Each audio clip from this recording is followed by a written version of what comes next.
Welcome back to the channel, everybody. My name is Liquidate, and today I'm going to be bringing you guys a tips and trick video for Fortnite Battles Royale. And today we're going to be doing top 10 tips for beginners. So for those of you who have experienced the game for a little bit, it's not going to be the video for you. It's not going to really appeal. So yeah, I just wanted to put that out there as a little disclaimer. But anyway, let's get straight on with the video. Tip 1, landing zone. When you're on the battle bus and you're about to jump out, just think twice, because if you jump out straight away, the whole lobby is pretty much going to be jumping out. And this basically decreases your chance of getting any guns or any gear, let alone surviving until the end game. So wait an extra 30 seconds, 20 seconds, and just parachute out in a different area where it's less dense, there's not as many people, and it gives you a chance to gear up and prepare for late game. Tip 2, try and find a chest. Always try find chests once you spawn in. They're mainly going to be located in the roofs of regular houses, but they are also around random buildings and stuff. You just got to learn them because the spawns are the same. So once you learn them, get a routine going, you'll be fine. These are so good because they have 100% weapon drop, and this is where most of the rare gear comes from. You'll know where they are by the sound they make. You basically can hear them, so the closer you are, the louder it is. So once you hear one, just have a look around, break some walls down, break the ceilings, and it will be very close to you, and this is going to get you some great gear ready to get to endgame. Abuse the jumping mechanism.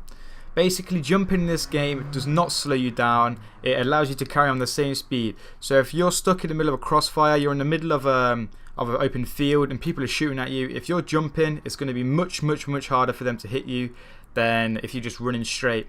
This is because you have height advantage, you're moving your head up and down, and it obviously just going to make them less accurate.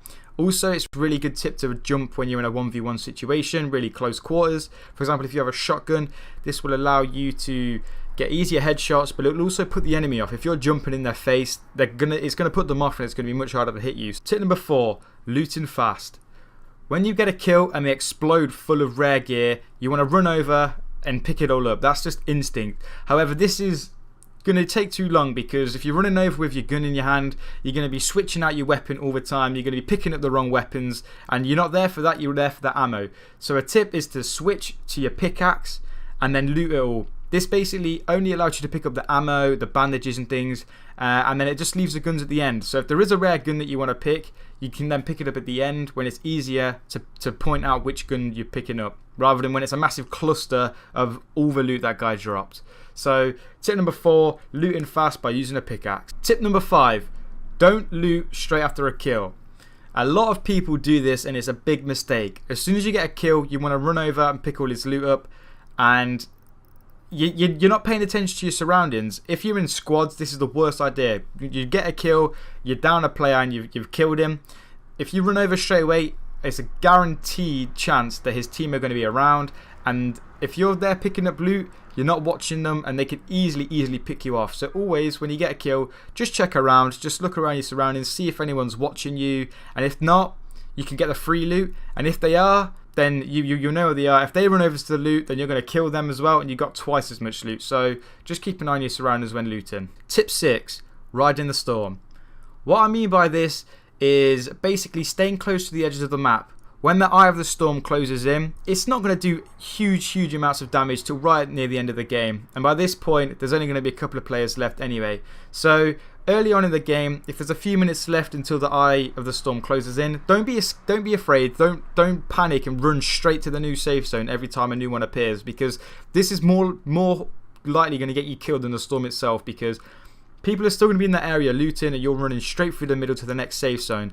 And you've still got 2 minutes time to wait. I mean, if you get caught in the middle of a field by someone, you're pretty much going to be dead, unless you're going to be jumping around, and they're not as accurate as they think. But just stay close to the edges, ride the storm, move into the safe zone with the storm. Obviously leave a little bit earlier, but this is going to keep you camouflaged with the walls of the storm also, and it's going to increase your chance of survivability because you're on the edges rather than directly in the middle. Tip 7, tower building. The worst thing you can do in this game is build a giant palace, house, tower, whatever you want to do.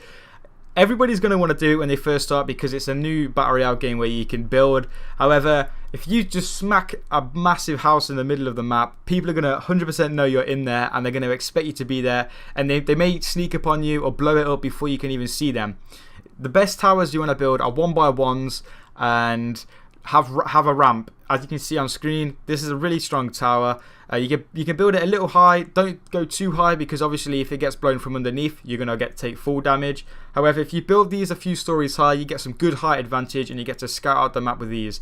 Plus, they're really quick to build, and you can just build plenty of them when you're moving around. Tip 8, building on the move. This is basically where, for example, if you're running over water and you just want to move fast, if you just place down ceilings, you can just run across the water with these. You don't get slowed down, and you can get to your next destination just quicker. But also, if you're running to a spot like a tree, or you're in the middle of a field and you get caught, you don't know where the enemy are, but they're shooting you down, you're panicking, just stick up a wall, just enclose yourself in a little hut, or just build a couple of walls. And this gives you a few seconds just to scout around, just check where they are before they actually kill you, and it will calm you down, ready for a fight.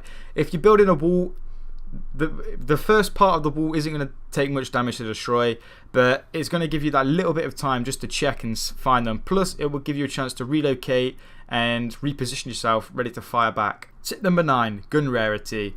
In this game, there is a lot of rarity guns, and it's a bit confusing on which is which. So when you first start the game, spawn in, you're going to be finding common weapons, which are grey, uncommon weapons, which are green, rare weapons, which are blue, epic weapons, which are purple, and legendary weapons, which are orange, mythic, which are gold. The legendary guns are really, really powerful. They're hard to find, but mainly come from the boxes. The treasure chests give the best loot. So if you're going to be wanting these kind of guns, you need to be finding these chests, learning the spots where they spawn, and you want to get rid of the uncommon. You want to get rid of the grey and green, blue as quick as you can. Your blue is still good, but if you can get purple or orange, you're going to be good to go. You're going to be set up for the game, and you're going to be dealing some crazy damage to the opponents. Tip number 10, breaking structures. This may seem really obvious to most of you guys, but I see a lot of people not utilising this. When you're breaking a wall or a ceiling or any kind of structure, make sure you place your cursor on the blue circles. This will enable the wall to be destroyed much quicker than it would if you're just hitting it, and it will basically let you loot faster because you're breaking down the walls quicker, you're moving around quicker.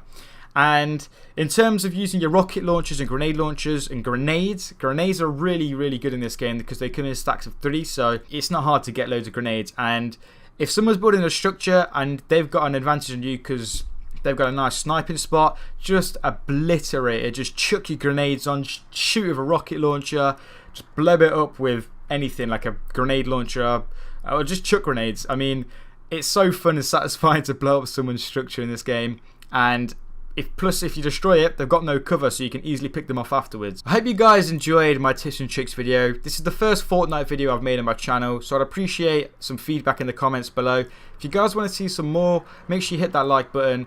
I've got a few ideas to do in the future, such as challenges. So for example, building like a huge house as a joke, pistols only, no snipers, things like this. I've got plenty of ideas, so if you have any more suggestions, make sure you leave a comment down below. I'll read through them, and I will hopefully feature your challenge in future videos. I hope you guys enjoyed. Hope these tips helped at least one of you guys, and I'll see you next time. It's been Liquidate. Peace out.